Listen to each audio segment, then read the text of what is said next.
entire physiology is the outcome of your mind. I'm sorry. And so the process of thinking creates the brain itself. So we get to choose the thoughts again. So which is pretty cool. Now, with that said, I mean, right now, especially with all that's going on in the world, which the thing is, even as I say that too, to keep it in context, there's always been crazy stuff going on, all kinds of stuff going on. But you mentioned earlier that we are in a time now where we're being force fed a lot of fear, but that's been going on forever as well. It's Yep. been a tool utilized back, with kingdoms and knights and tribes and all these things to control. Fear is a very powerful modulator of emotion because if you're in fear of some imminent threat, there's something, and you know that I can help to make sure that you're okay. Guess what? Like, I mean, imminent threat, like you might die, your children might die, and I have safety for you. You're gonna listen to me a whole lot easier, Yeah. you know. And so it's a powerful tool because this is getting back to basic human physiology, psychology, you know, um, and also these things change our state. But to circle all this together with this work and understand that your mind is creating your brain, your mind is creating your physiology, your body. If we really get this and really understand that, let me give, because I gave a affirmative thought before. A negative thought, for example, changes our biochemistry. That thought of fear. All right. This is a great example because I've got science and proof on this now.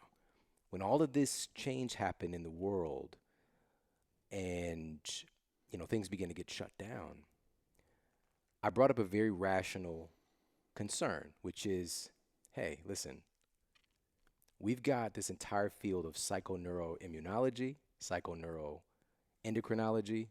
We know that our perception of reality is a major controller of our immune system function. Yeah. If everybody's is being fed 24/7 fear, which again, if you weren't tuned into your phone or the television or even just stuff going on the street, and you were maybe just, I don't know, hanging out somewhere in, I don't know, Costa Rica or something, and there's this terrible news that comes out on Wednesday, you just think it's fucking Wednesday. You wouldn't know about, like, there's something terrible you need to be afraid of. You're just living your life. Not to say that there isn't something that can be a threat out there, but if we didn't have these things, we wouldn't be so influenced. So anyway, so I pointed out, like, hey, listen, we know that the outcomes from infections and chronic diseases, but our emphasis is on infections, when somebody is in fear or they're in a hyper stress state, their immune response is dramatically suppressed. We know this, like the data exists. So I'm like, listen, I get all this stuff is going on, but how things are being handled right now, we're going to have worse outcomes for our citizens because of all the rampant fear without context. That's my issue. It's fear without context. Cut to a year and a half later, the CDC's report comes out, and they tracked 800 US hospitals, over 540,000 COVID patients, and they found that the number one risk factor for death from COVID is obesity, which we knew, but we're not doing anything about it, but we knew. The second leading risk factor for death from COVID 19 in the CDC's report is anxiety and fear related disorders. Hmm. Now, I cannot even script something like that. I can't put those words down in such a clear format for people to really understand this. Is a second leading risk factor from the CDC.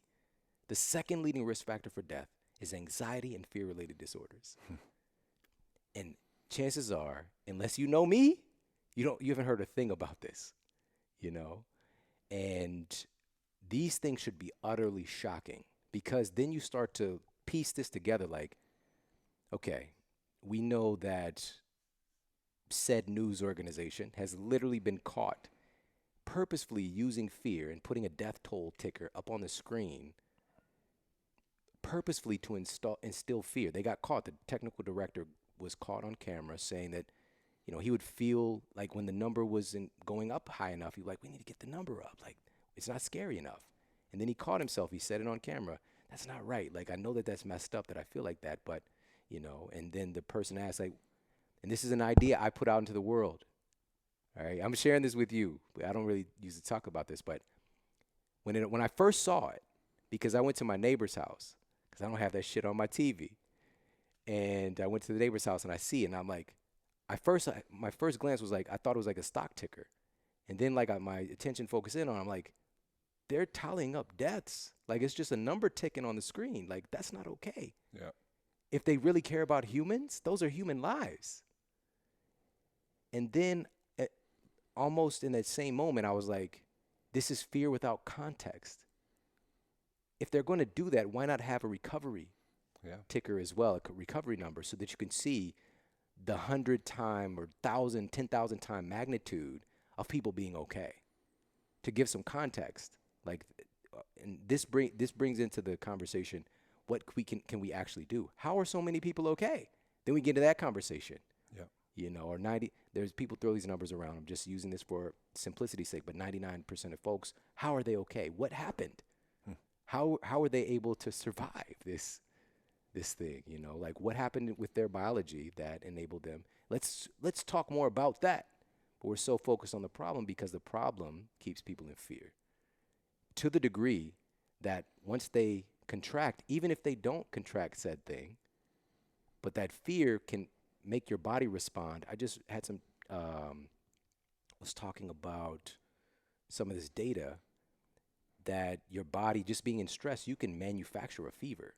Sure. I mean, it's not even that difficult to do. Like, it can happen pretty frequently for folks.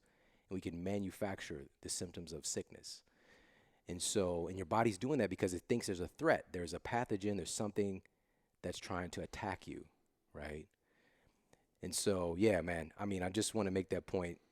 Anxiety and fear-related disorders, there's some subsets of that. So we can have it so that, okay, number one, yeah, some people are like, yeah, of course they're in fear. They got the thing, you know? But again, this has been given so much authority over us. It's been framed in such a way that it's 100 times worse than cancer, for example, when in reality it's the reverse.